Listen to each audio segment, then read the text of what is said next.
करने से पहले एक क्वेश्चन बताना पड़ेगा। शायद जानते भी होंगे, हो सकता है नहीं जानते। क्वेश्चन हम बोल रहे हैं, जिसे पता होगा वो हाथ उठा देगा, नहीं पता होगा तो हाथ नहीं उठाएगा। मनुष्य के जीवन की कितनी अवस्थाएं होती हैं? तो बताओ प्रिंस कुमार। नहीं नहीं, 3 नहीं। बताओ, आप बताओ। है? बहुत से मतलब नहीं है, बहुत कोई गिनती नहीं हुई। फिक्स नंबर बताना है। नहीं, रॉन्ग। पता नहीं है तुम? 7। नहीं, रॉन्ग। हाँ जी, बताओ। 4 करेक्ट।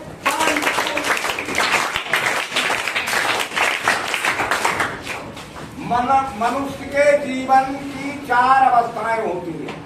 4 अवस्थाओं में मानव जीवन पूरा हो जाता है।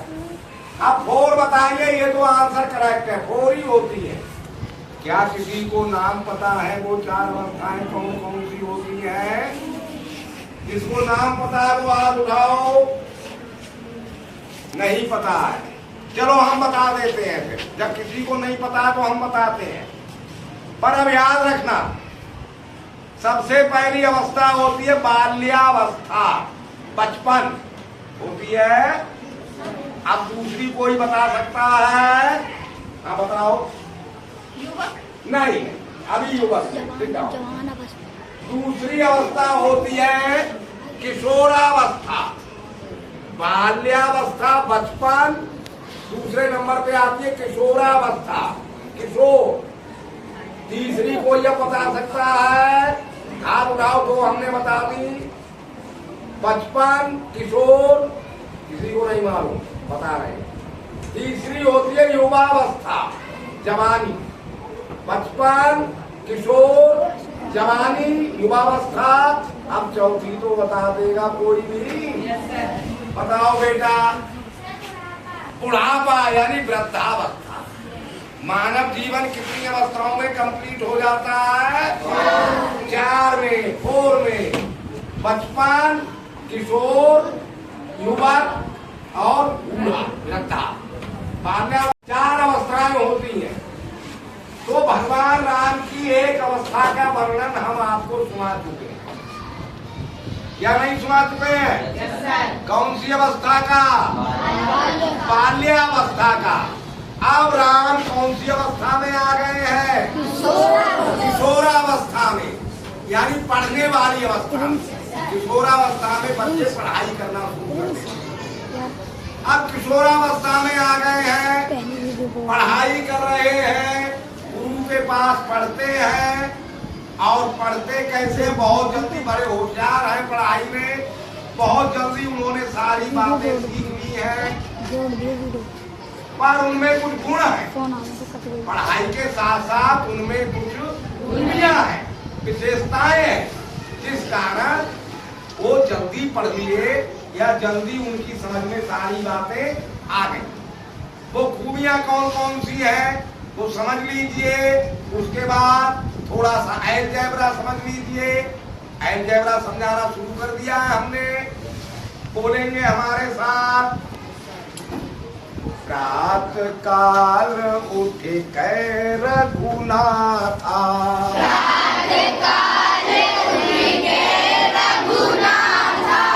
मात पिता गुरु ना बही माता।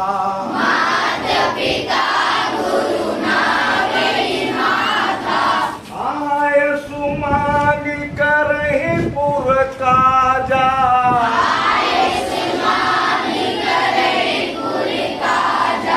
देखि चरित हर से मन राजा।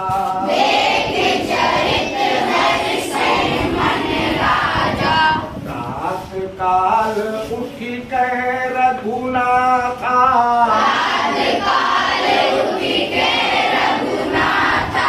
मातु पिता गुरु ना बही माता।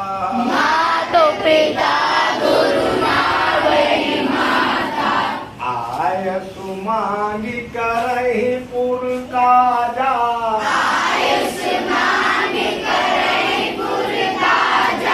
देखि चरित हर्षै मन राजा।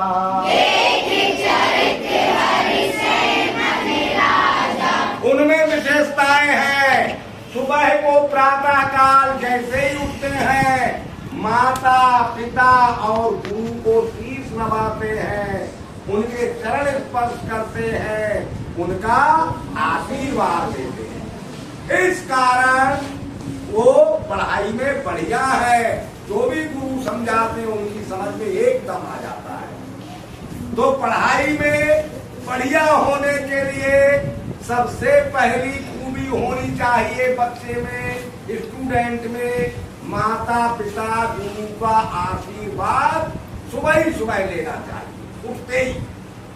समझ गए या नहीं? आप लोगों में है ये विशेषता? Yes sir. जिसमें है उसकी समझ में आती होगी पढ़ाई, और जिसमें नहीं है उसकी समझ में नहीं आती है। दूसरा काम क्या करते हैं? आय सुमांगी करे पुर काजा,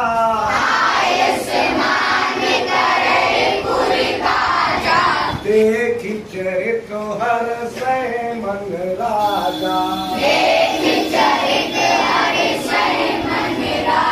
पूछते हैं अपने पिता से, कोई काम हो तो बताइए। पढ़ाई लिखाई के अतिरिक्त भी, यानी पढ़ाई लिखाई भी करते हैं, फिर अपने पिता से अन्य कामों के बारे में पूछते हैं। वो सारे काम, शहर के जो भी काम हैं, वो अपने पिता की आज्ञा से उन्हें पूरा करते हैं। और राम का ऐसा स्वभाव देखकर राजा दशरथ मन ही मन में प्रसन्न होते हैं। आप में है ये विशेषताएं? यदि हैं तो आप पढ़ाई में आगे बढ़ेंगे, नहीं है तो नहीं बढ़ेंगे। पढ़ाई लिखाई के साथ साथ माता पिता के कामों में भी हाथ बटाना चाहिए। ये राम का चरित्र हमें सिखाता है कि राम पढ़ाई लिखाई भी करते हैं और अपने पिता के काम में भी मदद करते हैं। समझ गए बात? अब मैथमेटिक्स इसी में से निकालते हैं। देखिए यहाँ एक शब्द वर्ण लिखा हुआ है हिंदी में, और उसमें कितनी मात्राएं हैं उसे हमने एक अंग्रेजी के लेटर से रखा है। पहला शब्द ड्रा, मान लिया उसमें ए मात्रा है, गाल में भी ए मात्रा है, उठ में भी ए मात्रा है, बी मात्रा है, गए में भी, रघुनाथा में सी। इस तरह से हर शब्द में हमने मात्राएं मान ली हैं कि किसी में ए है, किसी में सी है, किसी में सी है और किसी में डी है। समझ गए? तो इन माने हुई संख्याओं को हम वेरिएबल्स कहते हैं। उस दिन भी हमने बताया था, जो नंबर हमें पता नहीं होता है तो हम कोई अक्षर मान लेते हैं उस नंबर के स्थान पर, और मानी हुई संख्याओं को हम वेरिएबल्स कहते हैं। इतना तो समझा दिया था ना? अब जितने भी चार चौपाइयां थी, चारों चौपाइयों में जितने भी शब्द थे, हर एक का हमने, हर एक की मात्राओं के हमने नंबर मान लिए हैं। ठीक है? किसी का ए मान लिया, किसी का बी, किसी का सी, किसी का टी, चार तरह के अक्षर माने गए हैं। अब ये वेरिएबल्स या तो लाइक होते हैं या अनलाइक होते हैं। अब अनलाइक कितने हैं? A B C D. ये एक जैसे नहीं है। ए अलग जाति का है, बी अलग है, सी अलग, डी अलग। तो जो अलग अलग नंबर होते हैं, अलग अलग मानी हुई संख्याएं होती हैं, उन्हें हम अनलाइक वेरिएबल्स कहते हैं। अब इसमें देखो ए हमने मान लिया 8, 1 2 3 4 5 6 7 8, 8 शब्दों को हमने ए माना, तो ये ए एक जैसे ही है, ए ही है सब, तो इन्हें लाइक वेरिएबल्स कहते हैं। अनलाइक और लाइक समझ में आया या नहीं आया? ऐसे ही सी है कुछ गिनती, बी की कुछ गिनती है, सी की कुछ गिनती है, तो वो सब लाइक, एक जैसे लाइक। अब हम जोड़ना घटाना जब करते हैं तो लाइक लाइक ही जुड़ते हैं, अनलाइक में लाइक नहीं जुड़ता। समझ गए? हम जोड़ना शुरू करते हैं। अब जोड़ना शुरू करते हैं। तो लायक लायक एक तरफ कर लिए। बताओ समीक्षा कितनी ए हो गई? एक ए। अब इनको जोड़ेंगे 1 2 3 4 5 6 7 8 एक ए। नेक्स्ट आ रहा है जोड़ समझ में? Yes sir. अलजेब्रा का? Yes sir. बताओ बेटा बी 5 1 2 3 4 5 इनको जोड़ा तो ये हो गई 5। बेटा सी बताओ बेटा। 1 है तो ये रही सी। नेक्स्ट बताओ राजा।